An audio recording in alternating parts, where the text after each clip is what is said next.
ഞങ്ങളും ക്രൂശിക്കപ്പെട്ട ക്രിസ്തുവിനെ പ്രസംഗിക്കുന്നു. നമ്മുടെ അന്യായ ബന്ധനങ്ങൾ അഴിക്കുക. എന്തെല്ലാമാണ് അന്യായ ബന്ധനങ്ങളുള്ളത്? അപ്പോസ്തലപ്രവൃത്തികളുടെ പുസ്തകം 8-23 വാക്യം വായിക്കാം. അപ്പോസ്തലപ്രവൃത്തി 8-23 വാക്യം. അന്യായ ബന്ധനം എന്താണ്? നീ കയ്പുള്ള പകയിലും അനീതിയുടെ ബന്ധനത്തിലും അകപ്പെട്ടിരിക്കുന്നുവെന്ന് ഞാൻ കാണുന്നുവെന്ന് പറഞ്ഞു. കയ്പുള്ള പകയിലും അനീതിയുടെ ബന്ധനത്തിലും അകപ്പെട്ടിരിക്കുന്നുവെന്ന് ഞാൻ കാണുന്നു. അപ്പോസ്തലനായ പത്രോസ് പറയുകയാണ്. പത്രോസ് ആത്മാവിൽ കാണുകയാണ്. പത്രോസിന് മുമ്പിൽ വന്ന് ഒരാളോട് പത്രോസിയ പറയുകയാണ്, നീ മാന്യനായി വന്നിരിക്കുന്നു, നീ മര്യാദക്കാരനെ പോലെ നിൽക്കുന്നു, നീ ദൈവത്തെ അന്വേഷിച്ച് വന്നവനെ പോലെ തോന്നുന്നു, പക്ഷേ നിൻ്റെ തോന്നലാണത്. പക്ഷേ നിൻ്റെ ഹൃദയത്തിൽ ഒരു കുഴപ്പമുണ്ട്. നീ കയ്പുള്ള പകയിൽപ്പെട്ടിരിക്കുകയാണ്, അനീതിയുടെ ബന്ധനത്തിലകപ്പെട്ടിരിക്കുകയാണ്. അനീതിയുടെ ബന്ധനം എന്താണ്? ഈ അനീതിയുടെ ബന്ധനം പാപത്തിൻ്റെ ബന്ധനമാണ്. അനീതിയുടെ ബന്ധനം. ആ വന്ന മനുഷ്യന് അങ്ങനെ പാപത്തിൻ്റെ ബന്ധനം ഉണ്ടെന്ന് അവൻ അറിഞ്ഞുകൂടാ. അവൻ മാന്യനായിട്ട് വന്നിരിക്കുകയാണ്. അവൻ അപ്പോസ്തലന്മാർ പറഞ്ഞതെല്ലാം വിശ്വസിച്ചുകൊണ്ട് വന്നതുപോലെയാണ് എൻ്റെ ധാരണ. അപ്പോസ്തലന്മാർ വന്ന് പറഞ്ഞ പ്രസംഗം അവൻ കേട്ടത് വിശ്വസിച്ചു എന്നാണ് എൻ്റെ ധാരണ. പക്ഷേ വാസ്തവത്തിൽ അവൻ ബന്ധനം മാറിയിട്ടില്ല. ഇന്ന് അനേകരും വചനം കേൾക്കാൻ വരുന്നുണ്ട്, ബന്ധനം മാറിയിട്ടില്ല, പാപത്തിൻ്റെ ബന്ധനം മാറിയിട്ടില്ല. ചില വീക്ക് പോയിൻറ്റ്സ് പലർക്കുമുണ്ട്, ചില വീക്ക് പോയിൻറ്റ്സ്, ചില ബലഹീന നിമിഷങ്ങൾ, ബലഹീനമായ വശങ്ങളുണ്ട്. ചില പ്രത്യേക പാപങ്ങൾ വേണ്ടെന്ന് വിചാരിച്ചാലും പിന്നെയും മുറുകെ പറ്റുന്ന പാപങ്ങൾ പിന്നെയും പിടികൂടിക്കൊണ്ടിരിക്കും. ഇല്ലേ? നിങ്ങളുടെ ജീവിതത്തിലേക്ക് തിരിഞ്ഞു നോക്കൂ. നിങ്ങൾക്ക് ഒരുപക്ഷെ മദ്യപാനമില്ല, അല്ലെങ്കിൽ ദുർനടപ്പില്ല, അല്ലെങ്കിൽ കൊലപാതകമില്ല, മോഷണമില്ല, കവർച്ചയില്ല, പുറമേയുള്ള ബഹളങ്ങളൊന്നുമില്ല. പക്ഷേ നിങ്ങളുടെ ഹൃദയത്തിൽ ചില ആന്തരിക ബന്ധനങ്ങളില്ലേ? ചിന്തിച്ചാലറിയാം. ഉണ്ട് ആന്തരികമായ ചില ബന്ധനങ്ങൾ, ചില കാര്യങ്ങളിലുള്ളതായ ദുശ്ശാഠ്യങ്ങൾ. ഒരു പ്രത്യേക കാരണമില്ലാതെ തന്നെ പെട്ടെന്നുണ്ടാകുന്ന ശുണ്ഠി, പെട്ടെന്നുണ്ടാകുന്ന കോപം, പെട്ടെന്നുണ്ടാകുന്ന നീരസം, പെട്ടെന്നുണ്ടാകുന്ന നിരാശ, അന്യായ ബന്ധനങ്ങളാണ്. അതൊക്കെ അകമയാണ്. ജീവിതത്തിലാകെ ഉണ്ടായിരിക്കേണ്ടതായ സന്തോഷം നഷ്ടപ്പെടുന്നതായ കാര്യങ്ങളാണ്. പക്ഷേ അതിൽ പ്രത്യേകം എനിക്ക് പാവമൊന്നുമില്ലെന്നാണ് ചിന്തിക്കുന്നത്. എനിക്ക് പാവമൊന്നുമില്ലല്ലോ. പ്രിയപ്പെട്ടവരെ, അതുപോലെ തന്നെയാണ് ഞാനും. എനിക്കും ബന്ധനങ്ങളൊന്നും ഇല്ലെന്നാണ് ഞാൻ ധരിച്ചിരുന്നത്. കാരണം ഞാൻ കൃത്യമായി പള്ളിയിൽ പോകുന്നു, ഞാൻ ആരാധനയിൽ പങ്കെടുക്കുന്നു, ഞാൻ ആത്മീയമായ കാര്യങ്ങൾ ശുഷ്കാന്തിയുണ്ട്. പ്രകടമായ പാവത്തിനൊന്നും പോയിട്ടില്ല. സാധാരണ മനുഷ്യർ പറയുന്ന പാവം മദ്യപാനം, പുകവലി, സിനിമ, ദുർനടപ്പ്, വൃത്തികെട്ട ജീവിതം, മോഷണം, ഇതൊന്നും ഒരിക്കലും ഉണ്ടായിട്ടില്ല. അപ്പോൾ ഞാൻ വിചാരിച്ചിരുന്നു ഞാൻ മാന്യനാണ്, കൊള്ളാം, ആത്മീയനാണ്, ദൈവത്തിന് എന്നെ ഇഷ്ടമാണെന്ന്. പ്രിയപ്പെട്ടവരെ, ഞാൻ നിങ്ങളോട് പറയട്ടെ, സത്യം പറയട്ടെ, ഒരു ദിവസം വചനം കേട്ടുകൊണ്ടിരുന്നപ്പോഴാണ് എനിക്ക് എന്നെ തന്നെ മനസ്സിലാക്കാൻ കഴിഞ്ഞത്. എൻ്റെ പുറമേ പാവങ്ങളില്ലെങ്കിൽ അകം അഴുക്കാണെന്ന് മനസ്സിലായി. ലാസറിൻ്റെ കല്ലറയുടെ പുറത്ത് യാതൊരു അഴുക്കുമില്ല, കല്ലറയ്ക്കുള്ളിലാണ് അശുദ്ധി, അവിടെയാണ് ദുർഗന്ധം. അന്ന് ഞാൻ ആ പ്രസംഗം കേട്ടുകൊണ്ടിരുന്ന ഞങ്ങളുടെ ദേവാലയത്തിലെ അവിടെ ഇരുന്നു കൊണ്ട് ഞാൻ തല താഴ്ത്തി ഒരു വാക്ക് പറഞ്ഞു, ഒറ്റയ്ക്കൊരു വാക്ക്, കർത്താവേ, ഇന്നു മുതൽ ഞാൻ നിൻ്റെ വക. യേശുവേ, ഇന്നു മുതൽ ഞാൻ നിൻ്റെ വക. അതൊരു തുടക്കമായിരുന്നു, അതൊരു മഹത്തായ ആരംഭമായിരുന്നു. എൻ്റെ ജീവിതം അന്നു മുതൽ മാറാൻ തുടങ്ങി. അന്നു മുതൽ സ്വസ്ഥത അനുഭവിക്കാൻ തുടങ്ങി. നിരാശയിൽ കുമിഞ്ഞു പോയൊരു ജീവിതമായിരുന്നു എൻ്റേത്. അപ്പോൾ നിങ്ങൾക്ക് പലർക്കും അറിയാമല്ലോ, ഞാനത് വീണ്ടും പറയുന്നില്ല. ഒരു വയസ്സിൽ അപ്പൻ മരിച്ചതുകൊണ്ടും ജീവിതക്ലേശങ്ങൾ കൊണ്ടും മനസ്സ് വാടിപ്പോയൊരു മനുഷ്യനായിരുന്നു. എന്നാൽ എൻ്റെ ജീവിതം പുഷ്പിക്കാൻ തുടങ്ങി, എൻ്റെ ജീവിതം തളിർക്കാൻ തുടങ്ങി. ദൈവം അത്ഭുതം പ്രവർത്തിച്ചു, എനിക്ക് സമാധാനം തന്നു. നിങ്ങളാരെങ്കിലും നീതിമാന്മാരാണ് ധരിച്ചിരിക്കുന്നുണ്ടോ? നിങ്ങളുടെ ഉള്ളിൽ പാവമുണ്ട്, ഹൃദയത്തിൽ പാവമുണ്ട്, അകത്ത് അഴുക്കുണ്ട്. ഇല്ല എന്ന് പറഞ്ഞുകൊണ്ടിരിക്കരുത്. അകത്ത് സ്ഥാനമോഹങ്ങളുണ്ട്, അകത്ത് ഞാൻ എന്നുള്ള ഭാവമുണ്ട്, അകത്ത് അഹങ്കാരമുണ്ട്, അകത്ത് അഹമ്മതിയുണ്ട്, അകത്ത് നിഗളമുണ്ട്, അകത്ത് നീരസമുണ്ട്, അകത്ത് നിരാശയുണ്ട്. പലതരത്തിലുള്ളതായ പാപങ്ങൾ ഹൃദയത്തിലുണ്ട്. വക്രതയുള്ള ഹൃദയം, വളഞ്ഞ രീതിയിൽ ചിന്തിക്കൂ. നേരെ പോ എന്നുള്ള ചിന്താഗതിയില്ല. എല്ലാം വ്യാജം പറയുന്ന കാപട്യമാണ്. ഇതെല്ലാമുള്ള ജീവിതം ദൈവസന്നിധിയിൽ പ്രസാദയോഗ്യമല്ല. അത് മനസ്സിലാക്കി തിരിഞ്ഞ്, കർത്താവേ, എൻ്റെ ഈ ബന്ധനം അഴിച്ചു തരണമേ നിങ്ങൾ പ്രാർത്ഥിച്ചാൽ ക്രിസ്തുവിൻ്റെ തിരുരക്തം നിങ്ങളെ കഴുകും. 2000 വർഷം മുൻപ് ഗോകുൽത്താ കുരിശിൽ കർത്താവായ യേശു ക്രിസ്തു മരിച്ചപ്പോൾ 3 ആണികളിൽ കർത്താവ് ആ കുരിശിനോട് തറയ്ക്കപ്പെട്ടു. ആ 3 ആണികൾ, ആ ആണിപ്പാടുകളിൽ നിന്ന് രക്തം ഒഴുകിക്കൊണ്ടേയിരുന്നു. കർത്താവിൻ്റെ മുഖത്ത് അവർ തുപ്പി. യേശുക്രിസ്തുവിൻ്റെ മുഖത്ത് അവർ കന്നത്തടിച്ചു, മുഖത്ത് രോമങ്ങൾ പിഴുതെടുത്തു. ശിരസിൽ മുൾമുടി വെച്ചു, അടിച്ചടിച്ച് ആ മുൾമുടി ശിരസിൽ താഴ്ത്തി. ആ സകലം വേദന പൊളഞ്ഞുകൊണ്ട് കർത്താവ് നിൽക്കുമ്പോഴാണ് പുറത്ത് ചാട്ടവാറൊന്ന് വീഴുന്നത്. ചാട്ടവാറടിയേറ്റ് പൊളഞ്ഞ് കർത്താവിൻ്റെ പുറം ഒഴുചാല് പോലെ കീറി. ഇതെല്ലാം സഹിച്ചു. ഇന്ന് അതിൻ്റെ പ്രയോജനം നമുക്ക് ലഭിക്കുകയാണ്. ഞാൻ പ്രാപിക്കുകയാണ്, ഞാൻ അനുഭവിക്കുകയാണ്. ആ തിരുരക്തം എല്ലാ ബന്ധങ്ങളും അഴിക്കുന്നതാണ്. കുരിശിൽ ആണികളാൽ കെട്ടപ്പെട്ടവൻ്റെ ആ സ്വർഗീയമായ സ്നേഹം ഇന്ന് എൻ്റെ ബന്ധനങ്ങളെ അഴിക്കുന്നതാണ്. സ്നേഹിത, ഇന്ന് നീ പലതരത്തിൽ ബന്ധനത്തിരിക്കുകയായിരിക്കും. മകളെ, ഇന്ന് പലതരത്തിലുള്ളതായ ബാധകൾ നിന്നെ ബന്ധിച്ചിരിക്കുകയായിരിക്കും. ഇതിൽ നിന്ന് ബന്ധനത്തിൽ നിന്ന് മോചനം തരാൻ യേശുക്രിസ്തു കഴിയുമെന്ന് വിശ്വസിക്കൂ. യേശുക്രിസ്തു ഇന്ന് നിങ്ങളുടെ അരികിലേക്ക് വരികയാണ്. വന്നത് നിങ്ങളുടെ ബന്ധനം അഴിക്കാനാണ്. ഏതെല്ലാം തരത്തിൽ നിങ്ങൾക്ക് ബന്ധനങ്ങളുണ്ടായി നിങ്ങൾക്ക് തന്നെ കാണാൻ കർത്താവ് കർവ തരികയാണ്. ഏതെല്ലാം തരത്തിലുള്ളതായ ബന്ധനങ്ങളാണ് നിങ്ങളെ ബാധിച്ചിരിക്കുന്നത് നിങ്ങൾ അറിയാൻ കർവ തരികയാണ്. കാപട്യം അതൊരു ബന്ധനമാണെന്ന് അറിഞ്ഞുകൂടാ. വ്യാജം പകുതി നേരുണ്ട്, പകുതി അസത്യമുണ്ട്, അർത്ഥസത്യം. ഇതെല്ലാം പാവമാണെന്ന് ആരും അറിഞ്ഞിട്ടില്ല. സൂത്രം, കൗശലം, ഉപായം, തന്ത്രം എല്ലാം പാവമാണ്. പ്രിയപ്പെട്ടവരെ, ഏതെല്ലാം തരത്തിലാണ് മനുഷ്യൻ കുടുങ്ങിക്കിടക്കുന്നത്. അനേകരെ പാവത്തിൽ കുടുങ്ങിക്കിടക്കുന്നു. പാവത്തിൻ്റെ ഭീകരമായ ആ ദൂഷിത വലയത്തിൽപ്പെട്ട് വട്ടം കറങ്ങുന്നു. പോംവഴിയുണ്ട്, യേശു മാത്രം.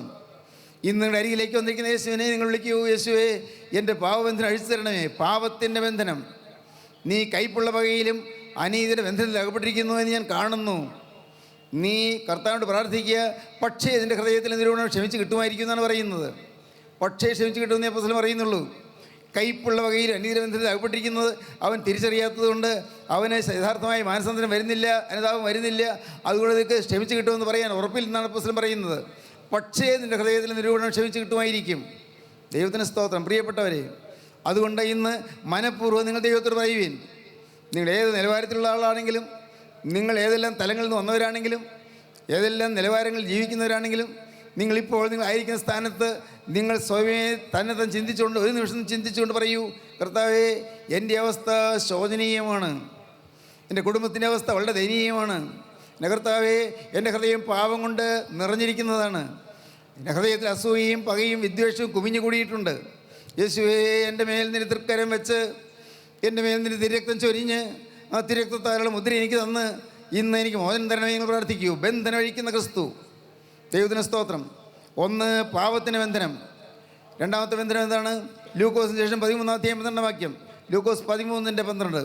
യേശു അവളെ കണ്ട് അടുക്ക വിളിച്ച്, സ്ത്രീയെ, നിന്റെ രോഗബന്ധനം അഴിഞ്ഞിരിക്കുന്നുവെന്ന് പറഞ്ഞ് അവളുടെ മേൽ കൈവച്ചു.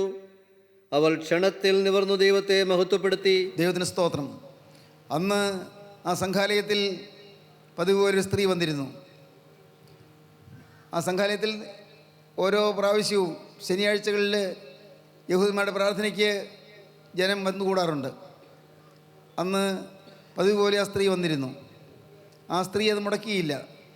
ദേവാലയത്തിലേക്ക് പോകുന്ന കാര്യം മുടക്കിയില്ല. കാരണം അവൾക്ക് പോകാൻ നിർവാഹമില്ലെങ്കിലും പോയിക്കൊണ്ടിരുന്നു. കാരണം അവൾ കൂനിയായി പോയിരുന്നു. 18 കൊല്ലമായി കൂനി വധിച്ച സ്ത്രീയായിരുന്നു. 18 കൊല്ലം. അല്പം ചുഴിഞ്ഞ് ചിന്തിച്ചാൽ നമുക്ക് സഹതാപം തോന്നും. ഒരു 20 വയസ്സിലാണെങ്കിൽ 38 വയസ്സ് വരെയും കൂനി നടക്കുന്നു. അല്ല, ഒരു 40 വയസ്സിലാണ് കൂനി വന്നതെങ്കിൽ ഇതാ ഈ 58 വയസ്സ് വരെയും കൂനി നടക്കുന്നു. 60 വയസ്സിലാണ് കൂനി വന്നതെങ്കിൽ അത് 78 വയസ്സ് വരെയും കൂനി നടക്കുന്നു. എന്തൊരു ദയനീയമായ സ്ഥിതി. അവളുടെ വയസ്സ് പറഞ്ഞിട്ടില്ല. 18 കൊല്ലമായി കൂനി ബാധിച്ചൊരു സ്ത്രീ. അവൾക്ക് നിവരാൻ സാധിക്കുകയില്ല. താഴോട്ട് നോക്കിക്കൊണ്ടാണ് നടക്കുന്നത്. കൂനിയായ സ്ത്രീ. പ്രിയപ്പെട്ടവരെ, ഇത് കേൾക്കുമ്പോൾ നിങ്ങൾ അങ്ങനെയൊന്നും അല്ലല്ലോ എന്ന് തോന്നരുത്. നിങ്ങൾക്കുമുണ്ട് കൂന്. എങ്ങനെ? എനിക്കുണ്ടായിരുന്നു കൂന്. ഈ ലോകത്തിലെ കാര്യമേ ചിന്തിച്ചുള്ളൂ. ഈ ലോകത്തിൽ സുഖമേ ചിന്തിച്ചുള്ളൂ. ഈ ഭൂമിയിലേക്കാണ് നോട്ടം. ഭൂമിയിലേക്കുള്ള സമ്പാദ്യമാണ് നോട്ടം. ഭൂമിയിൽ എത്രമാത്രം സമ്പാദിക്കാമെന്നുള്ളതായിരുന്നു നോട്ടം. ദൈവത്തിന് സ്തോത്രം. ദൈവത്തിന് വലിയ നാമം മഹത്വപ്പെടട്ടെ. സഹോദരങ്ങളെ, ഞാൻ സന്തോഷത്തോടെ ഓർക്കുകയാണ്, അന്ന് വചനം കേട്ടപ്പോൾ എനിക്ക് മനസ്സിലായി, സാക്ഷാൽ കൂന് എനിക്കാണ് എന്ന്. എനിക്കാണ് കൂന്. പാവം എന്നെ വളച്ചു കളഞ്ഞു. ഞാൻ ഈ ഭൂമിയിലേക്ക് മാത്രം നോക്കി നടക്കുകയായിരുന്നു. നിത്യതയെക്കുറിച്ച് ഞാൻ ചിന്തിച്ചേയില്ല. കാരണം അതെനിക്ക് ഗ്യാരണ്ടിയാണെന്നാണ് എൻ്റെ ധാരണ. നിത്യത എനിക്ക് ഉറപ്പാണെന്നാണ് എൻ്റെ ധാരണ. പ്രകടമായി പാവം ചെയ്യുന്നില്ലല്ലോ. പക്ഷേ ദൈവത്തിൻ്റെ ആത്മാവ് തൊട്ടപ്പോൾ എനിക്ക് മനസ്സിലായി, എനിക്ക് ഈ ഭൂമിയാണ് ലക്ഷ്യമെന്ന്, ഈ ലോകത്തിലെ ജീവിതമാണ് ലക്ഷ്യമെന്ന്, ഈ ലോകത്തിലെ സുഖഭോഗങ്ങളാണ് ലക്ഷ്യമെന്ന്, ഈ ലോകത്തിലെ മാന്യതയാണ് ലക്ഷ്യമെന്ന്, ഈ ലോകത്തിൽ മറ്റുള്ളവർ നല്ലതെന്ന് പറയണമെന്നുള്ളതാണ് എൻ്റെ ലക്ഷ്യമെന്ന്. അതെല്ലാം മനസ്സിലായപ്പോഴാണ് എൻ്റെ കണ്ണ് തുറന്നത്. എനിക്കൊരു സുബോധം വന്നതുപോലെയായി. ദൈവത്തിന് സ്തോത്രം. കൂന് ബാധിച്ചിരിക്കുകയാണ് അനേകർ. പ്രിയപ്പെട്ട ലോകകാര്യങ്ങൾ അന്വേഷിക്കേണ്ടെന്ന് ഞാൻ പറയുകയില്ല. നിങ്ങൾ ജോലി ചെയ്യേണ്ടത് ഞാൻ പറയുകയില്ല. നിങ്ങൾ ഓഫീസിൽ ജോലി ചെയ്യുന്നയാളാണോ, ജോലി ചെയ്തുകൊള്ളൂ, വൃത്തിയായിട്ട് ചെയ്യണം, ഏറ്റവും വിശ്വസ്തമായി ചെയ്യണം. നിങ്ങൾ കമ്പനിയിൽ ജോലി ചെയ്യണോ, അല്ല ഒരു ഫാക്ടറിയിൽ ജോലി ചെയ്യണോ, ഏറ്റവും ഭംഗിയായിട്ട് ചെയ്യണം. നിങ്ങൾ അധ്യാപകനാണോ, നിങ്ങൾ ഏറ്റവും നല്ലതുപോലെ പഠിപ്പിക്കണം, ഏറ്റവും നല്ലതുപോലെ അധ്വാനിക്കണം. എന്നും നിങ്ങൾ പഠിച്ച് ശരിയായിട്ട് പിള്ളേരെ പഠിപ്പിക്കാൻ തക്കവണ്ണം ഒരുങ്ങി വേണം ക്ലാസ്സിൽ പോകാൻ. വെറുതെ സമയം പാഴാക്കി കളയരുത്. നിങ്ങൾ ഏത് ജോലിയിരിക്കുന്നോ അവിടെ വിശ്വസ്തമായി തന്നെ ജോലി ചെയ്യണം, സംശയമില്ല. പക്ഷേ പ്രിയപ്പെട്ടവരെ, ഇതൊന്നും വേണ്ട എന്നല്ല ഞാൻ പറഞ്ഞത്. പക്ഷേ അതെല്ലാം ഉള്ളപ്പോൾ തന്നെ, എല്ലാം ഉള്ളപ്പോൾ, അപ്പോൾ നിങ്ങൾക്ക് യേശുവിനെ ധ്യാനിച്ചുകൊണ്ടിരിക്കാം, നിത്യതയ്ക്ക് വേണ്ടി ഒരുങ്ങിക്കൊണ്ടിരിക്കാം. ദൈവത്തിന് സ്തോത്രം. ഞാൻ 42 വർഷം വരെ അധ്യാപകനായിരുന്നു. 9 കൊല്ലം ഹൈസ്കൂളിലും വടവൂർ രാജർഷി ഹൈസ്കൂളിലും, പിന്നെ 33 കൊല്ലം സെൻറ്റ് പീറ്റേഴ്സ് കോളേജിലും. കോളേജ് തുടങ്ങിയ ദിവസം ഞാൻ അധ്യാപകനായി തീർന്നതാണ്. ദൈവത്തിന് സ്തോത്രം. പ്രിയപ്പെട്ടവരെ, ഞാൻ പറയട്ടെ, ഞാൻ ക്ലാസ്സിൽ കുട്ടികളോട് ലെക്ചർ ചെയ്യുമ്പോഴും, ഞാൻ ക്ലാസ്സിൽ കുട്ടികളിൽ നിന്ന് തിരിഞ്ഞ് ബോർഡിൽ എന്തെങ്കിലും എഴുതുമ്പോഴും, അപ്പോഴും എല്ലാം എൻ്റെ മനസ്സിൽ ക്രിസ്തു ഉണ്ടായിരുന്നു. പുറമേ ഒന്നും ആർക്കും കാണാൻ കിട്ടിയില്ല. എൻ്റെ ഹൃദയത്തിൽ ക്രിസ്തു ഉണ്ടായിരുന്നു. എനിക്ക് നല്ല സമാധാനമായിരുന്നു.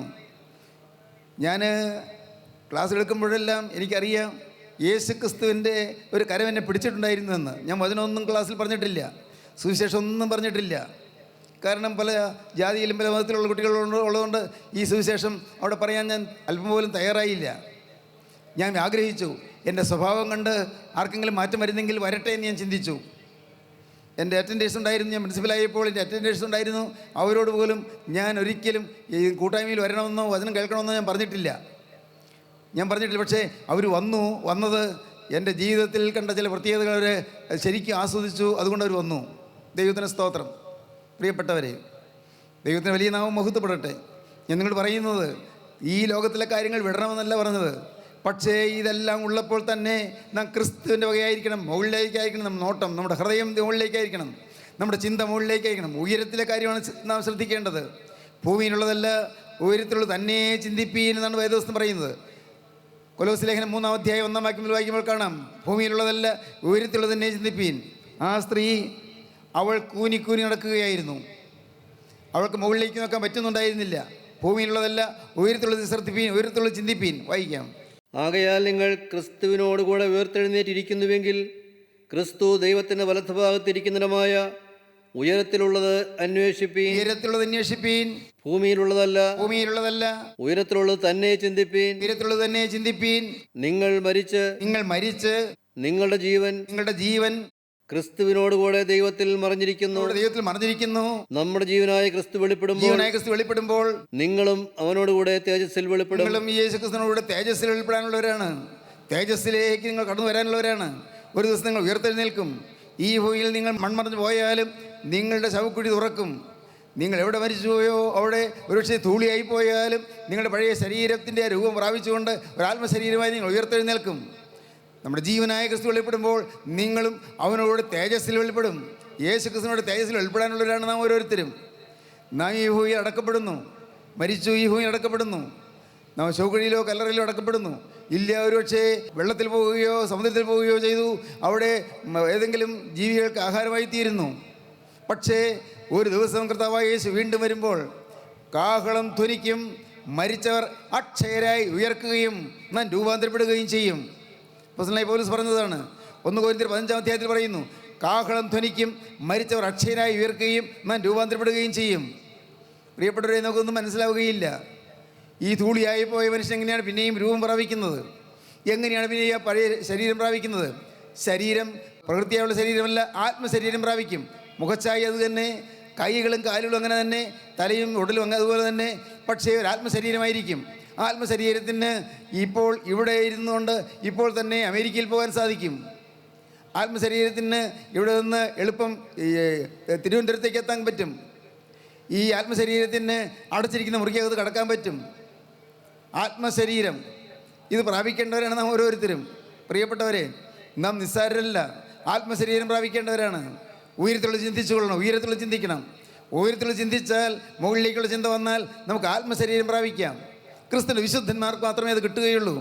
അല്ലാത്തവരോ തള്ളപ്പെട്ടു പോകും, അവർ നിത്യാഗ്നിയിലേക്ക് തള്ളപ്പെടും. ക്രിസ്തുവിൻ്റെ വിശുദ്ധന്മാരോ ആത്മശരീരം പ്രാപിച്ച് തേജസ്സിൻ്റെ പറുദീസായിലേക്ക്, തേജസ്സിൻ്റെ സ്വർഗീയ സന്നിധാനത്തിലേക്ക് ചേർക്കപ്പെടും. ദൈവത്തിന് സ്തോത്രം. ഈ ഭൂമിയിൽ ജീവിക്കുമ്പോൾ, ഈ ഭൂമിയിൽ കഴിയുമ്പോൾ, ഇവിടെ ജീവിക്കുന്ന കാലത്ത് നാം വിശുദ്ധരായി ജീവിച്ചാൽ, ക്രിസ്തുവിൻ്റെ രക്തത്താൽ കഴുകപ്പെട്ടവരായി ജീവിച്ചാൽ, ക്രിസ്തുവിൻ്റെ രക്തത്താൽ അനുഗ്രഹീതരായി നാം ജീവിച്ചാൽ, ക്രിസ്തുവിൻ്റെ ക്രൂശ് മരണത്താൽ രക്ഷിക്കപ്പെട്ടവരായി നാം ജീവിച്ചാൽ, എന്നാൽ കർത്താവായ യേശുവിൻ്റെ രണ്ടാമത്തെ വരവിൽ നാം എവിടെയാണെങ്കിലും, നാം മരിച്ചവരാണെങ്കിൽ നാം അവിടെ നിന്ന് ഉയർത്തെഴുന്നേറ്റ് ആകാശമേഘങ്ങൾ കർത്താവിൻ്റെ ധരിപ്പാൻ മേഘങ്ങൾ എടുക്കപ്പെടും. മാത്രമല്ല, മരിച്ച് മൺമറഞ്ഞു പോയവരല്ല, നാം ഭൂമിയോട് ജീവനോടിരിക്കുന്ന വിശുദ്ധന്മാർ അവർ രൂപാന്തരപ്പെട്ട് അവരും പറക്കും. ദൈവത്തിന് സ്തോത്രം. പെട്ടെന്ന് കേട്ടതുകൊണ്ട് നിങ്ങൾക്ക് ഇതെല്ലാം മനസ്സിലായി വരികയില്ല. സാരമില്ല. ഭൂമിയിലേക്ക് നോക്കി ജീവിക്കരുത്. ഈ ലോകം നാം മായയാണ്, എല്ലാം മായയാണ്, എല്ലാം മായയാണ്. ഇന്ന് ധാരാളം ഉണ്ടെന്ന് തോന്നുന്ന മനുഷ്യൻ പെട്ടെന്ന് നിസ്വനായി അവൻ ദരിദ്രനായി തീരാൻ അധികം നേരമൊന്നും വേണ്ട. മോളേറിയ മന്നൻ്റെ തോളിൽ മാറാപ്പ് കയറ്റുന്നതും ഭവാൻ എന്ന പൂന്താനം പൂരി പാടി. 2-4 ദിനം കൊണ്ട് ഒരുത്തനെ തണലേറ്റ് നടത്തുന്നതും ഭവാൻ എന്ന് പൂന്താനം പാടി. കവിതയാണ്. കണ്ടങ്ങിരിക്കും ജനത്തിനെ കണ്ടില്ലെന്ന് വരുത്തുന്നതും ഭവാൻ. അങ്ങനെ കവിത ഇവിടെ ചൊല്ലുന്നില്ല. ഈ മനുഷ്യൻ്റെ അവസ്ഥ അത്രയേ ഉള്ളൂ. നിസ്സാരനായ മനുഷ്യൻ. നമുക്കെങ്ങനെയാണ്? കർത്താവിന് സ്തോത്രം. നാം എല്ലാവരും ദൈവത്തിൻ്റെ വലിയ നാമം മഹത്വപ്പെടട്ടെ. അന്യായ ബന്ധങ്ങൾ അഴിച്ചുകൊള്ളൂ, വൈകരുത്. ഈ ലോകത്തേക്ക് മാത്രം നോക്കി ജീവിക്കരുത്. ഇതെല്ലാം മാറി മറിഞ്ഞു പോകുന്നതാണ്. നിൻ്റെ സ്നേഹിതന്മാർ വിട്ടുപോകും, കൂട്ടാളികൾ വിട്ടുപോകും, ഭാര്യ വിട്ടുപോകും, ഭർത്താവ് വിട്ടുപോകും, മക്കൾ വിട്ടുപോകും, മാതാപിതാക്കന്മാർ വിട്ടുപോകും. എല്ലാം മാറും, എല്ലാവരും മാറും. മാറാത്തത് യേശു മാത്രം. ഹല്ലേലൂയ. മാറാത്തത് യേശു മാത്രം. യേശുവിനെ പിടിക്കൂ ഇന്ന്. യേശുവിനെ നിങ്ങളുടെ രക്ഷകനായി സ്വീകരിക്കൂ ഇന്ന്. നിങ്ങൾ ഏത് ജാതിയിൽപ്പെട്ടവനാണെങ്കിലും, ഏത് മതത്തിൽപ്പെട്ടവനാണെങ്കിലും, ഏത് സഭയിൽപ്പെട്ടവനാണെങ്കിലും, പ്രിയപ്പെട്ടവരെ, ഞങ്ങൾക്ക് സഭാഭേദമില്ല, ഞങ്ങൾക്ക് മതഭേദമില്ല. യേശു ക്രിസ്തു ഒരു പ്രത്യേക മതം സ്ഥാപിച്ചില്ല. യേശു ക്രിസ്തു രക്ഷയുടെ സുവിശേഷം അറിയിക്കുകയാണ് ചെയ്തത്. യേശു ക്രിസ്തുവിൻ്റെ വചനം പറയുന്നു, നിങ്ങൾ ഓരോരുത്തരും രക്ഷിക്കപ്പെട്ടുകൊള്ളുവീനെന്ന്. ഈ വക്രഗതിയുള്ള സമൂഹത്തിൽ നിന്ന്, ഈ വക്രതയുള്ള തലമുറയിൽ നിന്ന് നിങ്ങൾ രക്ഷിക്കപ്പെട്ടുകൊള്ളുവീൻ എന്നാണ് കർത്താവ് പറയുന്നത്. വേഗം നിങ്ങൾ രക്ഷ പ്രാപിച്ചുകൊള്ളുവീൻ, യേശുവിനെ സ്വീകരിപ്പീൻ, യേശുവിന് വയ്യായി തീരുവീൻ. ദൈവത്തിന് സ്തോത്രം. 1 സാത്താൻ്റെ ബന്ധനം, 2 രോഗത്തിൻ്റെ ബന്ധനം. ആ സ്ത്രീ കൂനി നടക്കുകയായിരുന്നു. അന്ന് ആ ദിവസത്തിന് പ്രത്യേകത ഉണ്ടായിരുന്നു. അന്ന് ആ സംഘാലയത്തിൽ യേശു വന്നിട്ടുണ്ടായിരുന്നു. യേശു ഇവിടെ വന്നിട്ടുണ്ടായിരുന്നു. യേശു ആ സ്ത്രീ വരുന്നത് കണ്ടു. കൂനി പാവം നടന്നു വരികയാണ്. മുകളിലേക്ക് നോക്കാൻ പറ്റുന്നില്ല. താഴോട്ട് മാത്രം നോക്കി പാവം നടന്നു വരികയാണ്. കർത്താവ് അവളെ കണ്ടു. അതൊരു ഭാഗ്യമാണ്. യേശുവിൻ്റെ കണ്ണിൽപ്പെടുക അതൊരു ഭാഗ്യമാണ്. യേശുവിൻ്റെ കണ്ണിൽപ്പെടുക. ഇന്ന് ഇവിടെ വന്നിരിക്കുന്ന നിങ്ങൾ യേശുവിൻ്റെ കണ്ണിൽപ്പെടുകയാണ്, അതൊരു ഭാഗ്യമാണ്. യേശു അവളെ അടുക്കൽ വിളിച്ചു. ആരാണ് വിളിക്കുന്നവൾക്ക് മനസ്സിലായില്ല, എന്തിനാണ് വിളിക്കുന്നത് മനസ്സിലായില്ല. അവൾ ഇതുപോലെ കൂനി കർത്താവിന് മുമ്പിൽ വന്ന് നിന്നു. കർത്താവ് അവളുടെ മുതുകത്ത് അതിൻ്റെ കരം വെച്ചു. സൃഷ്ടാവിൻ്റെ കരം സൃഷ്ടിയുടെ മേൽ പതിഞ്ഞു. സൃഷ്ടാവിൻ്റെ കരം സൃഷ്ടിയുടെ മേൽ വെച്ചു. കർത്താവ് പറഞ്ഞു, സ്ത്രീയെ, നിൻ്റെ രോഗബന്ധനം അഴിഞ്ഞിരിക്കുന്നു എന്ന് പറഞ്ഞു. എന്തൊരത്ഭുതം! ആ സ്ത്രീ ക്ഷണത്തിൽ നിവർന്നു. ദൈവത്തെ മഹത്വപ്പെടുത്തി നിവർന്നു. കർത്താവിൻ്റെ കരം തൊട്ടു. കർത്താവിൻ്റെ വചനം പറഞ്ഞു മാത്രം. സ്ത്രീയെ, നിൻ്റെ രോഗബന്ധനം അഴിഞ്ഞിരിക്കുന്നു പറഞ്ഞു. അങ്ങനെ രോഗത്തിൻ്റെ ബന്ധനം അഴിഞ്ഞു. സ്നേഹിതരെ, നിങ്ങൾക്ക് ആർക്കെങ്കിലും രോഗബന്ധനം അഴിയണമെന്ന് ആഗ്രഹമുണ്ടോ? രോഗത്തിൻ്റെ ബന്ധനം അഴിയണമെന്ന് ആഗ്രഹമുണ്ടോ? പാപത്തിൻ്റെ ബന്ധനം അഴിയണം, രോഗത്തിൻ്റെ ബന്ധനം അഴിയണം. രോഗത്തിൻ്റെ ബന്ധനം അഴിയണം ആഗ്രഹമുണ്ടെങ്കിൽ നിങ്ങൾ ഒന്നാമത് ചെയ്യേണ്ടത് പാപത്തിൻ്റെ ബന്ധനം അഴിയാൻ പ്രാർത്ഥിക്കണം. ഇനിമേൽ പാപം ചെയ്യുകയില്ലെന്ന് തീരുമാനിക്കണം. യേശുവേ, ഞാൻ പുതിയ മനുഷ്യനായി ജീവിക്കുന്ന ദൈവത്തോട് പറയണം. യേശുവേ, ഇനി ഞാൻ വഴക്കില്ല, പിണക്കമില്ല, വൈരാഗ്യമില്ല, പകയില്ല, വിദ്വേഷമില്ല. യേശുവേ, ഭൗതികമായി യാതൊരു ലാക്കുമില്ല. എനിക്കൊരേ ഒരു കാര്യം, യേശുവേ, ഇനിമേൽ പാപം ചെയ്യാൻ ഞാൻ ജീവിക്കുന്ന ദൈവത്തോട് നിങ്ങൾ പറയണം. എന്നിട്ട് നിങ്ങൾ പറയണം, കർത്താവേ, എൻ്റെ ശരീരത്തിൻ്റെ ഭാഗത്ത് രോഗമുണ്ടല്ലോ. യേശുവേ, നിനക്ക് അറിയാമല്ലോ, നിനക്കൊന്നും മറിഞ്ഞിരിക്കുന്നില്ലല്ലോ. എൻ്റെ തലമുടികൾ പോലെ നീ എണ്ണിയിരിക്കുന്നല്ലോ. അതുകൊണ്ട് കർത്താവേ, ഇപ്പോൾ എൻ്റെ ശരീരത്തിൻ്റെ ഭാഗത്തൊരു വേദനയുണ്ടല്ലോ, ഇന്ന ഭാഗത്തൊരു വേദനയുണ്ട്, എൻ്റെ ഭാഗത്തൊരു രോഗമുണ്ടല്ലോ. യേശുവേ, നീ അറിയുന്നല്ലോ. ഡോക്ടേഴ്സ് പറഞ്ഞു അല്പം ഗൗരവമാണെന്ന് പറഞ്ഞു. കർത്താവേ, എന്താണെന്ന് അറിഞ്ഞുകൂടാ. ഡോക്ടറെ കാണണമോ അത് പറഞ്ഞുകൂടാ. ഇപ്പോൾ ഞാൻ വിഷമിക്കുകയാണ്, എന്ത് വേണോ അറിയാൻ പാടില്ല. കർത്താവെ, ചികിത്സിക്കണമെങ്കിൽ അതിനുള്ള മാർഗ്ഗമില്ല, അതിനുള്ള പൈസയില്ല. എന്താ വേണ്ടത്? ലിവർ മാറ്റി വയ്ക്കണമെന്നാണ് ഡോക്ടേഴ്സ് പറയുന്നത്, അല്ലെങ്കിൽ കിഡ്നി മാറ്റി വയ്ക്കണമെന്നാണ് പറയുന്നത്. അതിനുള്ള മാർഗ്ഗമൊന്നും എനിക്കില്ല. ദൈവത്തിന് സ്തോത്രം. ഒരു കാര്യം നിങ്ങൾ ശ്രദ്ധിക്കൂ, നിങ്ങളുടെ രോഗത്തിന് ബന്ധനം അഴിക്കാൻ യേശു ക്രിസ്തു ശക്തനാണ്. കർത്താവിന് സ്തോത്രം. ദൈവത്തിന് വലിയ നാമം മഹത്വപ്പെടട്ടെ. പ്രിയപ്പെട്ടവരെ, രോഗത്തിന് ബന്ധനം അഴിക്കാൻ യേശു ക്രിസ്തു ശക്തനാണ്. ക്രിസ്തു ഇന്ന് നിങ്ങളുടെ അരികത്തേക്ക് വന്നിരിക്കുന്നത് നിങ്ങളുടെ ആവശ്യങ്ങൾ നിറവേറ്റി തരാനാണ്, നിങ്ങളുടെ ആഗ്രഹങ്ങൾ സാധിപ്പിച്ചു തരാനാണ്. ദൈവത്തിന് നാം മുഖത്തുവിടാൻ പറയുകയാണ്. ജീവനുള്ള ദൈവം പ്രാർത്ഥന കേൾക്കുന്നവനാണ്. ഹൃദയത്തിലെ ആഗ്രഹങ്ങളെ നിനക്ക് തരും. രോഗമുള്ള ഭാഗം എവിടെയാണോ അവിടെ നിങ്ങളുടെ കരമൊന്ന് വയ്ക്കാമോ? ദൈവത്തിന് സ്തോത്രം. നിങ്ങളുടെ കരം നിങ്ങളുടെ നെഞ്ചത്ത് അടക്കി പിടിക്കാമോ? ദൈവത്തിന് സ്തോത്രം. നിങ്ങളുടെ നെഞ്ചിൽ നിങ്ങൾ കരം വെച്ചുകൊണ്ട് പറയാമോ കർത്താവിനോട്, കർത്താവേ, ഈ ശരീരം രോഗഗ്രസ്തമാണ്, ഈ ശരീരത്തിൽ ചില വേദനകളുണ്ട്, ഈ ശരീരത്തിൽ ചില പ്രയാസങ്ങളുണ്ട്. കർത്താവേ, ഈ ശരീരത്തിൽ പല ചികിത്സകൾ ചെയ്തെങ്കിലും ഫലപ്പെടുന്നില്ല. എൻ്റെ കർത്താവേ, ഇപ്പോൾ ആ ചികിത്സകൾ ഫലപ്പെടുവാൻ തക്കവണ്ണം നിൻ്റെ തൃക്കര ഒന്ന് തൊടണമേ. യേശുവേ, നിൻ്റെ തൃക്കര അവിടെ ഒന്ന് വെക്കണമേ. എൻ്റെ യേശുവേ, എൻ്റെ രോഗമുള്ള ഭാഗത്ത് യേശുനാഥ നിൻ്റെ തൃക്കര ഒന്ന് വെക്കണമേ. നിങ്ങൾ പ്രാർത്ഥിക്കൂ പ്രിയപ്പെട്ടവരെ. കാണാം അത്ഭുതങ്ങൾ നിങ്ങൾക്ക് അനുഭവിക്കാൻ സാധിക്കും. ദൈവത്തിന് സ്തോത്രം. വ്യക്തമാണ് ഈ കാര്യം. വിശ്വസിച്ചുകൊണ്ട് നിങ്ങൾ പ്രാർത്ഥിക്കൂ. യേശു ക്രിസ്തുവിൻ്റെ തിരുരക്തം സകല പാപം ഒക്കെ ശുദ്ധീകരിക്കുന്നതാണ്. യേശു ക്രിസ്തു രോഗസൗഖ്യം തരുന്നവനാണ്. ഞാൻ നിന്നെ സൗഖ്യമാക്കുന്ന യഹോവയാകുന്ന കർത്താവ് പറയുന്നു. ഞാൻ നിൻ്റെ രോഗക്കടക്കം മാറ്റിയിരിക്കുന്ന കർത്താവ് പറയുന്നു. രോഗശൈലിയിൽ നീ എന്നെ താങ്ങുന്ന കർത്താവ് പറയുന്നു. ദൈവത്തിന് സ്തോത്രം. കർത്താവിൻ്റെ തൃക്കരം നിങ്ങളുടെ രോഗമുള്ള ഭാഗത്ത് തൊടട്ടെ. അവിടെ ക്രിസ്തുവിൻ്റെ തൃക്കരം വയ്ക്കട്ടെ. തിരുരക്തം പകരട്ടെ. അത്ഭുത രോഗശാന്തി ലഭിക്കട്ടെ. അനുഗ്രഹം പകരട്ടെ. കർത്താവിന് സ്തോത്രം. രോഗത്തിൻ്റെ ബന്ധനം, 1 പാപത്തിൻ്റെ ബന്ധനം, 2 രോഗത്തിൻ്റെ ബന്ധനം, മൂന്നാമത്തേത് എന്താണ്? നമുക്ക് വായിക്കാം. മൂന്നാമത്തേത് ലൂക്കോസ് സുവിശേഷം 13-ാം അധ്യായം 16-ാം വാക്യം വായിക്കാം. എന്നാൽ സാത്താൻ 18 സംവത്സരമായി ബന്ധിച്ചിരുന്ന അബ്രഹാമിൻ്റെ മകളായ ഇവളെ ശബത്ത് നാളിൽ ഈ ബന്ധനം അഴിച്ചുവിടേണ്ടതല്ലയോ എന്നുത്തരം പറഞ്ഞു. ദൈവത്തിന് സ്തോത്രം. സാത്താൻ്റെ ബന്ധനം ഞാൻ ചിലതാദ്യം സൂചിപ്പിച്ചല്ലോ. സാത്താൻ്റെ ബന്ധനം 18 കൊല്ലമായി പിശാച് ബന്ധിച്ചിട്ടിരിക്കുകയായിരുന്നു പാവം ആ സ്ത്രീയെ. അതുകൊണ്ടാണ് കൂനിപ്പോയത്. ആ കൂനിപ്പോകാൻ കാരണം വെറുതെ രോഗമല്ല, സാത്താൻ ബന്ധിച്ചതായിരുന്നു. അവളുടെ മുതുക് കുനിയിച്ച് അവളെ കൂനിയാക്കി തീർത്തിയത് പിശാചായിരുന്നു. സാത്താൻ 18 കൊല്ലമായി ബന്ധിച്ചിരുന്നു അവളെ. കർത്താവ് അങ്ങനെയാണ് പറഞ്ഞത്. സാത്താൻ 18 കൊല്ലമായി ബന്ധിച്ചിരുന്ന ഇവളുടെ ബന്ധനം അഴിച്ചു വിടേണ്ടതല്ലയോ എന്ന് കർത്താവ് പറയുകയാണ്. നോക്കൂ, കർത്താവ് അത് തന്നെയാണ് പറഞ്ഞുകൊണ്ട് ഇവിടെ വന്നിരിക്കുന്നത്. സാത്താൻ്റെ ബന്ധനമുള്ളവരുണ്ട്. ദൈവത്തിന് സ്തോത്രം. പിശാചിൻ്റെ പ്രവൃത്തികളൊക്കെയും അഴിപ്പാൻ തന്നെ ദൈവത്തിന് പ്രത്യക്ഷനായി പിശാചിൻ്റെ ബന്ധനങ്ങൾ അഴിക്കാൻ ക്രിസ്തു വന്നു. ഏത് ബന്ധനമുണ്ടെങ്കിലും അത് മാറ്റാൻ ക്രിസ്തു വന്നിരിക്കുന്നു. ദൈവത്തിന് സ്തോത്രം. സഹോദരങ്ങളെ, നിങ്ങൾക്ക് വിശ്വസിക്കാമോ? പിശാചിൻ്റെ പ്രവൃത്തികൾ നിങ്ങളുടെ കുടുംബത്തിലുണ്ട്. കുടുംബത്തിൽ ചില ശാപങ്ങളുണ്ട്, കുടുംബത്തിൽ ചില ദോഷങ്ങളുണ്ട്, കുടുംബത്തിൽ ചില ബാധകളുണ്ട്, കുടുംബത്തിൽ ചില ബന്ധനങ്ങളുണ്ട്. നിങ്ങൾ പക്ഷേ അറിയുന്നുണ്ടാവില്ല. കാരണവന്മാരുടെ കാലം മുതലേ തുടർന്നു വരുന്നതായ ബന്ധനങ്ങളായിരിക്കാം.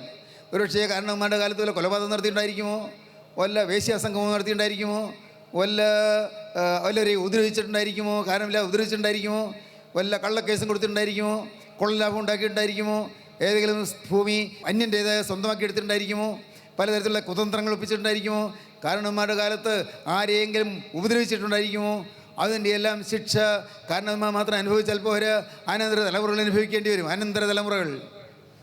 നിങ്ങളുടെ പലരുടെയും ജീവിതത്തിലുള്ളതായ പ്രയാസങ്ങൾ നിങ്ങൾ നേടിയെടുത്തത് മാത്രമല്ല, പിതാക്കന്മാരുടെ കാലത്തുള്ളതായ പ്രയാസങ്ങളുണ്ട്. വേദപുസ്തകം വായിക്കുമ്പോൾ കാണാം. വായിക്കാം. പുറപ്പാട് 20:5 വായിക്കാം. പുറപ്പാട് 20:5. എന്നെ പകയ്ക്കുന്നവരിൽ പിതാക്കന്മാരുടെ കൃത്യം 3-ാമത്തെയും 4-ാമത്തെയും തലമുറ വരെ മക്കളുടെ മേൽ സന്ദർശിക്കുകയും. എന്നെ പകയ്ക്കുന്നവരിൽ പിതാക്കന്മാരുടെ കൃത്യം 3-ാമത്തെയും 4-ാമത്തെയും തലമുറ വരെ മക്കളുടെ മേൽ സന്ദർശിക്കും. വല്ല ആത്മഹത്യ നിങ്ങളുടെ കുടുംബത്തിൽ ഉണ്ടായിരിക്കുമോ? ആരെങ്കിലും വിഷം കുടിച്ച് മരിച്ചിട്ടുണ്ടാകുമോ? ആരെങ്കിലും തൂങ്ങിച്ചത്തുണ്ടാകുമോ? നിങ്ങൾ മൂലം ആർക്കെങ്കിലും ദോഷം സംഭവിച്ചിട്ടുണ്ടാകുമോ? ചിന്തിക്കൂ പ്രിയപ്പെട്ടവരെ. ഇതെല്ലാം പൈശാചിക ബാധകളായി ബന്ധനങ്ങളായി നിങ്ങളുടെ മേൽ നിൽക്കും. നിങ്ങളൊന്നും ചെയ്തില്ലായിരിക്കും. ഒരുപക്ഷേ നിങ്ങളുടെ കാലത്തല്ലായിരിക്കാം. നിങ്ങളുടെ കാലത്ത് വന്നതും നിങ്ങളുടെ മേൽ ബന്ധനമായി ശാപമായി വരും. ദൈവത്തിന് സ്തോത്രം. എല്ലാം മാറ്റാൻ ക്രിസ്തുവിന് കഴിയും. എല്ലാം മാറ്റും. ദൈവത്തിന് സ്തോത്രം. നിങ്ങൾക്കുണ്ടോ ബന്ധനങ്ങൾ? പൈശാചിൻ്റെ ബന്ധനങ്ങളുണ്ടോ? പൈശാചികൻ്റെ ബന്ധനങ്ങൾ അഴിപ്പാൻ യേശു ക്രിസ്തു പ്രത്യക്ഷനായി. സാത്താൻ്റെ ബന്ധനത്തിൽപ്പെട്ട് ഒഴുകുന്നവരാരെങ്കിലും ഉണ്ടോ? മനോരോഗം ബാധിച്ചവരാരെങ്കിലും ഉണ്ടോ? പ്രിയപ്പെട്ടവരെ, ചിന്തിക്കൂ. മനോരോഗം ബാധിച്ചവർ, നിങ്ങൾ നിരാശപ്പെടേണ്ട. നിങ്ങളുടെ മനോരോഗം മാറ്റുവാൻ ക്രിസ്തു ശക്തനാണ്. സാത്താൻ്റെ പ്രവൃത്തിയിൽ അഴിപ്പാൻ വന്ന ക്രിസ്തു നിങ്ങളുടെ ബന്ധനങ്ങൾ അഴിക്കും. നിങ്ങൾ വിശ്വസിക്കൂ. യേശു ക്രിസ്തു ബന്ധനം അഴിക്കാൻ വന്നിരിക്കുകയാണ്. ഇന്ന് നിങ്ങൾ ഇരിക്കുന്ന ഇരിപ്പിൽ യേശുവിനോട് പറയൂ, കർത്താവേ, ഇന്ന് എൻ്റെ ബന്ധനങ്ങൾ അഴിക്കണമേ. പാപത്തിന് ബന്ധനമുണ്ട്. ഞാൻ പാപം ഏറ്റു പറയുന്നു. ഇനിമേൽ പാപം ചെയ്യലും തീരുമാനിക്കുന്നു. നിൻ്റെ തിരുരക്തൻ്റെ പാപങ്ങളെല്ലാം കഴുകണമേ. വീണ്ടും നിങ്ങൾ പറയൂ, കർത്താവേ, എനിക്ക് രോഗത്തിന് ബന്ധനമുണ്ട്. എൻ്റെ രോഗത്തിന് ബന്ധനം നീ അഴിച്ചു തരണമേ. വീണ്ടും നിങ്ങൾ പറയൂ, കർത്താവേ, എനിക്ക് പിശാചിൻ്റെ ബന്ധനമുണ്ട്. പിശാചിൻ്റെ ബന്ധനങ്ങളെ അഴിച്ചു തരണമേ. ബാധകൾ മാറ്റണമേ. അപ്പോൾ കേൾക്കാം ഒരു ശബ്ദം. ദൈവത്തിന് സ്തോത്രം. 91-ാം സങ്കീർത്തനത്തിൽ കാണാം, ഒരു ബാധ ഇതിനോട് എടുക്കുകയില്ല എന്ന്. ഒരനർത്ഥവും നിനക്ക് ഭവിക്കയില്ല. ഒരു ബാധയും നിന്റെ കൂടാരത്തിന് അടുക്കയില്ല. ഒരു ബാധയും നിന്റെ കൂടാരത്തിന് എടുക്കുകയില്ല. ദൈവത്തിന് സ്തോത്രം. പേടിക്കണ്ട, ഇതുവരെ വന്നതെല്ലാം കർത്താവ് മാറ്റിത്തരും. ഒരു ബാധയും നിന്നോട് എടുക്കുകയില്ല, ഒരു ബാധയും എടുക്കുകയില്ല. സ്തോത്രം. മാത്രമല്ല, കർത്താവിൻ്റെ വചനം വെളിപ്പാട് പുസ്തകം 22-ാം അധ്യായം 2-ാം വാക്യം, 22:2, യാതൊരു ശാപവും ഇനി ഉണ്ടാകുകയില്ല. യാതൊരു ശാപവും ഇനി ഉണ്ടാകുകയില്ല. Hallelujah, hallelujah. യാതൊരു ശാപവും ഇനി ഉണ്ടാകുകയില്ല. എല്ലാ ശാപവും തൂത്തു തുടച്ചു കളയും. എല്ലാം തിരക്തത്താൽ കഴുകി മാറ്റിത്തരും. എല്ലാം മാറും. സ്നേഹിത, നിൻ്റെ ജീവിതം ഭാസുരമാകും. സഹോദര, നിൻ്റെ ജീവിതം അത്യന്തം ശോഭനമാക്കി തീരും. മോളെ, നിൻ്റെ ജീവിതത്തിൽ അനുഗ്രഹങ്ങൾ നിനക്ക് നിറപടിയായി ലഭിക്കും. കർത്താവ് നിന്നെ നിറപടിയായി അനുഗ്രഹിക്കും. അത്ഭുതങ്ങൾ നിൻ്റെ കുടുംബത്തിൽ സാധിക്കും, സംഭവിക്കും. അനേകരുടെ ജീവിതം അനുഗ്രഹദായകമായി തീരും. അനേകർക്ക് അനുഗ്രഹം പകരുന്നതായി തീരും. സ്നേഹിതരെ, നിങ്ങൾ യേശുവിനെ കണ്ടുവോ? യേശു നിങ്ങളുടെ അരികത്ത് നിൽക്കുന്നത് നിങ്ങൾ കണ്ടുവോ? ഇത് നിങ്ങളുടെ വാദിക്കുന്ന ക്രിസ്തുവിനെ നിങ്ങൾ കണ്ടുവോ? അരികത്ത് നിൽക്കുന്ന ക്രിസ്തുവിനോട് നിങ്ങളുടെ ഹൃദയം തുറന്ന് പറയുവോ? കർത്താവേ, ബാധകൾ മാറ്റണമേ, ബന്ധനങ്ങൾ അഴിക്കണമേ. യേശുവേ, എൻ്റെ ആന്തരിക ബന്ധനങ്ങൾ അഴിക്കണമേ. എൻ്റെ യേശുവേ, എൻ്റെ മേൽ തൃക്കരം വെക്കണമേ. നിൻ്റെ അത്തിരക്തത്തിൻ്റെ ഒരു തുള്ളി ഇപ്പോൾ എൻ്റെ നെറ്റിയിലൊന്ന് തൊടിയിക്കണമേ. കർത്താവേ, യേശു ക്രിസ്തുവിൻ്റെ രക്തം സകല പാപവും പോക്കി ശുദ്ധീകരിക്കുന്നു. നിങ്ങൾ വിശ്വസിക്കൂ. ഇതുവരെ ഒന്നുപോയ സകല പാപങ്ങൾ മാറ്റിത്തരും. വന്നുപോയ സകല ബന്ധങ്ങൾ അഴിച്ചു തരും. വന്നുപോയ സകല ബാധകൾ നീക്കിത്തരും. സകല പാവവും ക്ഷമിച്ചു തരും. എല്ലാം മാറ്റും. കഴിഞ്ഞതെല്ലാം ക്ഷമിക്കും. ഇനി എന്തെന്നാണ് കർത്താവ് ചോദിക്കുന്നത്? കർത്താവ് പറയുന്നു, ഇനി പാപം ചെയ്യരുത്. ഹല്ലേലൂയ. പോക, ഇനി പാപം ചെയ്യരുത്. അധികം തിന്മയായത് ഭവിക്കാതിരിക്കാൻ ഇനി പാപം ചെയ്യരുത്. സമാധാനത്തോടെ പോക, ഇനി പാപം ചെയ്യരുത്. അത് മാത്രമേ കർത്താവ് പറയുന്നുള്ളൂ. ഇനിമേൽ പാപം ചെയ്യുകയില്ല. ഇനിതാ എൻ്റെ അരികിൽ നിൽക്കുന്ന ക്രിസ്തുവിനോട് ഞാൻ വാക്ക് പറയുന്നു, യേശുവേ, എൻ്റെ ജീവിതം ഞാൻ നിനക്ക് തരുന്നു കർത്താവേ. എൻ്റെ ഭാവി ഇതിനെ ഏൽപ്പിക്കുന്നു കർത്താവേ. മരണത്തോളം പൂർണ്ണ വിശ്വസ്തയോടെ പൂർണ്ണ വിശുദ്ധിയോടെ ഞാൻ നിൽക്കുമെന്ന് ഞാൻ നിന്നോട് വാക്ക് പറയുന്നു കർത്താവേ. നീ എന്നോട് മനസ്സലിയണമേ, എന്നെ തൊടണമേ. നിങ്ങൾ പ്രാർത്ഥിക്കൂ. പ്രിയപ്പെട്ടവരെ, നിങ്ങൾ പ്രാർത്ഥിക്കൂ. ബന്ധനങ്ങൾ അഴിയട്ടെ, ശാപങ്ങൾ മാറട്ടെ, കെട്ടുകൾ പൊട്ടിപ്പോകട്ടെ, സാത്താൻ്റെ കോട്ടകൾ തകരട്ടെ, പൈശാചിക ബന്ധനങ്ങൾ അഴിയട്ടെ. യേശു ക്രിസ്തുവിന്റെ തലവേൽ തൻ്റെ കരം വെക്കട്ടെ. അനുഗ്രഹം പകരട്ടെ. സ്വർഗീയ സേനകൾ ആനന്ദിക്കട്ടെ. മാലാഖമാർ ആർപ്പിടട്ടെ. സ്വർഗം തുറന്ന് സ്വർഗത്തിൽ നിന്ന് പുഷ്പവൃഷ്ടി നിങ്ങളുടെ മേലൊന്ന് ചൊരിയട്ടെ. സ്വർഗീയ പുഷ്പങ്ങൾ പൂജാപുഷ്പങ്ങളായി യേശു ക്രിസ്തുവിലേക്ക് ഇതാ സ്തുതിയായി ഉയരട്ടെ. ആത്മാവിന് സ്തുതി മുഴങ്ങട്ടെ. ആത്മാവിന് സ്തുതിയും സ്തോത്രവും ഹാലേലുയായും മുഴുകിക്കൊണ്ടിരിക്കട്ടെ. Hallelujah, hallelujah. അങ്ങനെ നിങ്ങൾ ഇന്നു മുതൽ ഒരു പുതിയ ജീവൻ നയിക്കും തീരുമാനിക്കുമെങ്കിൽ, ബാധകളും ബന്ധങ്ങളും മരുന്ന ക്രിസ്തുവിനെ നിങ്ങൾ സ്വീകരിക്കുമെങ്കിൽ, ഇപ്പോൾ നിങ്ങൾ ഇരുകരവും നിങ്ങൾ ഉയർത്തിക്കൊണ്ട് യേശുവിൻ്റെ കരങ്ങളിലേക്ക് നിങ്ങൾ കരങ്ങളെ വെച്ചു കൊടുക്കുകയും ദൈവത്തിന് സ്തോത്രം. ഹല്ലേലൂയ. കാരുണ്യവാനായ സ്വർഗീയ പിതാവേ, അനുഗ്രഹ നിമിഷങ്ങൾക്കായി സ്തോത്രം. കൃപയുടെ വചനങ്ങൾക്കായി സ്തോത്രം. തിരുസാന്നിധ്യം നടപടിയായി തന്നതിനായി സ്തോത്രം. അവിടെ നിങ്ങളുടെ കൂടെ തന്നെ ഉള്ളതിനായി സ്തോത്രം. നാഥ, കടന്നു പോകല്ലേ കർത്താവേ, ഞങ്ങളെ വിട്ടു പോകല്ലേ കർത്താവേ. അവിടെ ഞങ്ങളോടുകൂടി ഇരിക്കണമേ. ഞങ്ങളോട് വാസം ചെയ്യണമേ കർത്താവേ. ഞങ്ങളോട് രാപാർക്കണമേ. അവിടെ ഞങ്ങളുടെ നാഥനായിരിക്കണമേ. ഞങ്ങളുടെ ജീവിതം ഏറ്റെടുക്കണമേ. ഈ മക്കളെ എല്ലാം അനുഗ്രഹിക്കണമേ. കരം ഉയർത്തി ഇതിൻ്റെ കരങ്ങളിലേക്ക് ജീവിതം വെച്ച് തന്ന എല്ലാവരെയും അവിടുന്ന് പ്രത്യേകം അവിടുത്തെ ജീവന പുസ്തകം എഴുതി അനുഗ്രഹിക്കണമെന്ന് പ്രാർത്ഥിക്കുന്നു. എല്ലാ നന്മകളാൽ നിറയ്ക്കണമേ. യേശുവേ, നീ രണ്ടാമത് വരുമ്പോൾ എല്ലാവരെയും അനുഗ്രഹത്തിൽ സമൃദ്ധിയിലേക്ക് ആനയിക്കണമേ. തിരുനാമം മഹത്വപ്പെടുത്തണം. യേശു ക്രിസ്തുവിൻ്റെ പരിശുദ്ധമായ നാമത്തിൽ പ്രാർത്ഥിക്കുന്നു. കൃപയോടെ കേൾക്കണം പിതാവേ. ആമീൻ. ഹല്ലേലൂയ, ഹല്ലേലൂയ, ഹല്ലേലൂയ.